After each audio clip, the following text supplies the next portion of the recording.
Hello everyone, welcome back again. हम लोग nodal analysis समझ चुके हैं एक एग्जाम्पल के साथ। अभी एक और क्वेश्चन हमने नोडल एनालिसिस को सॉल्व करने के लिए यहाँ कंसीडर किया है ताकि और क्लैरिटी हमें नोडल एनालिसिस के साथ हो जाए। इस क्वेश्चन में थोड़ा सा एक नया हमने एक एलिमेंट लगाया है जो करंट सोर्स है, जो पिछले सवाल में हमने नहीं लिया था। तो स्टेप बाय स्टेप अगर हम बात करें कैसे इसको सॉल्व करना है, तो सबसे पहले हमें चाहिए नंबर ऑफ जंक्शंस। जंक्शंस वो होंगे जो कम से कम तीन एलिमेंट्स को एक साथ कनेक्ट करेंगे। अब आप यहाँ देख सकते हैं कि एक ये पॉइंट जो है, ये तीन अलग अलग ब्रांचेस को कनेक्ट करता है। ये वाला जो पॉइंट है, ये भी तीन अलग अलग ब्रांचेस को कनेक्ट करता है। ये वाला पॉइंट, ये भी तीन अलग अलग ब्रांचेस को कनेक्ट करता है। और एक ये वाला पॉइंट, ये भी तीन डिफरेंट ब्रांचेस को कनेक्ट करता है। अब मैंने आपको बताया था कि ये चार जो पॉइंट्स हैं, ये चार अलग अलग जंक्शन सिर्फ तभी हो सकते हैं जब उनके बीच में एक पोटेंशियल डिफरेंस एग्जिस्ट करता हो। अगर नहीं करता है तो वो सेम पॉइंट माने जाएंगे। तो आप यहाँ पे ध्यान से देख सकते हैं कि जो ऊपर वाले पॉइंट हैं दोनों, उन दोनों के बीच में एक स्ट्रेट लाइन है, और स्ट्रेट लाइन का मतलब है कि यहाँ कोई भी पोटेंशियल डिफरेंस नहीं है। This is a simple short circuit, right. तो इन दोनों पॉइंट को हम अलग अलग कंसिडर नहीं कर सकते। This is only one point. मान लेते हैं कि यहाँ पर एक हमारा पॉइंट है वी ए, एक ए जंक्शन यहाँ एग्जिस्ट करता है जिसके ऊपर चार ब्रांचेस लगी हैं। ये ऊपर की जो चारों ब्रांच है वो ए पॉइंट पे जुड़ी होंगी। नीचे भी आप देखते हैं सिमिलर कंडीशन है, यहाँ पर भी आपके पास कोई एलिमेंट नहीं है, तो again both points will be considered same. तो चारों के चारों पॉइंट्स नीचे की तरफ भी सेम पॉइंट पे यानी कि बी पॉइंट पे जुड़े हुए हैं। तो दो ही जंक्शन है फिर से हमारे पास, जिनको हमने यहाँ पे नोट डाउन कर लिया है। इसके बाद हमारा टास्क है हर एक जंक्शन से जाने वाले करंट्स की वैल्यू को एज्यूम करना, ठीक है, जो कि हम आउटगोइंग करंट डायरेक्शन में मानते हैं। तो लेट अस कंसीडर एक करंट I1 जा रहा है यहाँ से, एक करंट I2 जा रहा है यहाँ से, एक करंट I3 जा रहा है यहाँ से, और एक करंट I4 जा रहा है यहाँ से, राइट। आपको इस सर्किट में पूछा था I1 I2 एंड I3। ये I1 I2 I3 कहाँ दिए थे ये मैंने मार्क नहीं किया है। आपको जो I1 दिया हुआ है वो दिया हुआ है 2 ओम रेजिस्टेंस के थ्रू जाने वाला करंट इन दिस डायरेक्शन। हम बाद में बात करेंगे क्या करना है।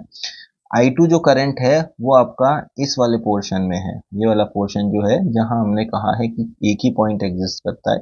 और I3 जो करंट है वो आपका 3 ओम वाले रेजिस्टेंस से इस डायरेक्शन में से पास हो रहा है, जो क्वेश्चन में एक्चुअली मार्क करके दिया गया है, ठीक है। तो हम फिलहाल इन तीनों करंट्स को इस क्वेश्चन में मार्क नहीं कर रहे हैं क्योंकि ये कंफ्यूजन क्रिएट करेगा। हम अपनी नोडल एनालिसिस की प्रोसेस को फॉलो कर रहे हैं जिस तरह से हमने सीखा है। उसके बाद देखेंगे कि where is actual I1 I2 I3 जो हमें एक्चुअल में कैलकुलेट करके देने हैं, राइट। तो फिलहाल हम लोग क्वेश्चन को देख पा रहे हैं, चार ब्रांचेज हैं, चार करंट एज्यूम कर लिए हैं, एक जंक्शन को ग्राउंड करना है तो VB को हम जीरो कर देते हैं, राइट। अब ए जंक्शन पे इक्वेशन लिखनी है एट जंक्शन ए। चार करंट है, चारों आउटगोइंग है, so I1 plus I2 plus I3 plus I4 equals to 0। अब मुझे चारों करंट की वैल्यूज ऑब्टेन करनी है, बिल्कुल उसी तरह से जैसे लास्ट वीडियो में हमने सीखा। I1 करंट में एक वोल्टेज सोर्स है और एक रेजिस्टेंस है सीरीज में। करंट फ्लो कर रहा है ए से बी की तरफ को, और 24 वोल्ट की बैटरी का पॉजिटिव टर्मिनल ऊपर ए की तरफ है जो कि ऑलरेडी पॉजिटिव है।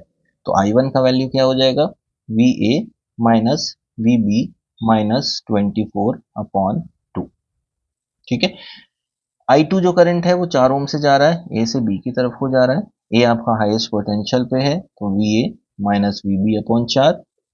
I3 करंट 7 एम्पियर वाली ब्रांच से फ्लो हो रहा है, 7 एम्पियर की डायरेक्शन ऊपर को है, I3 नीचे को है, तो सिंपल I3 की वैल्यू -7 के बराबर हो जाएगी। तो this will be -7 plus I4 बिल्कुल उसी तरह से जैसे I1 निकला था, ए से बी की डायरेक्शन में, VA पॉजिटिव हो गया माइनस VB हो गया।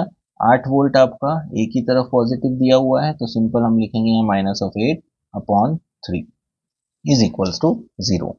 इसको सिंप्लीफाई कर लेते हैं, एलसीएम ले लेते हैं। हमारा जो एलसीएम आएगा वो 12 आ जाएगा। VB को 0 करके छोड़ देते हैं तो 6 VA minus 144, 24 into 6 plus 3 VA minus 12 into 7 84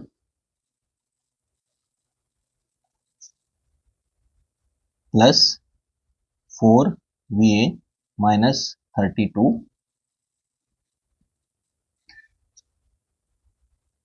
is equals to 0। ठीक है, तो यहाँ हमने फर्स्ट वाले टर्म में मल्टीप्लाई किया 6 से, तो 6 VA माइनस 144 हो गया। सेकेंड वाली टर्म में मल्टीप्लाई हुआ 3 से, 3 VA हो गया। थर्ड वाली टर्म में 12 से मल्टीप्लाई हुआ 84 हो गया। एंड फोर्थ वाली टर्म में 4 से मल्टीप्लाई हुआ तो 4 VA minus 32 is equals to 0 हो गया। तो हमारे पास VA है 6 plus 3 9 plus 4 is 13 VA and constants हैं 144 84 एंड 32 सारे ही नेगेटिव हैं, जो होता है सम करके 260। ठीक है, तो from here we get VA is equals to 260 upon 13 is 20 volts. तो VA की वैल्यू 20 वोल्ट्स आ गई।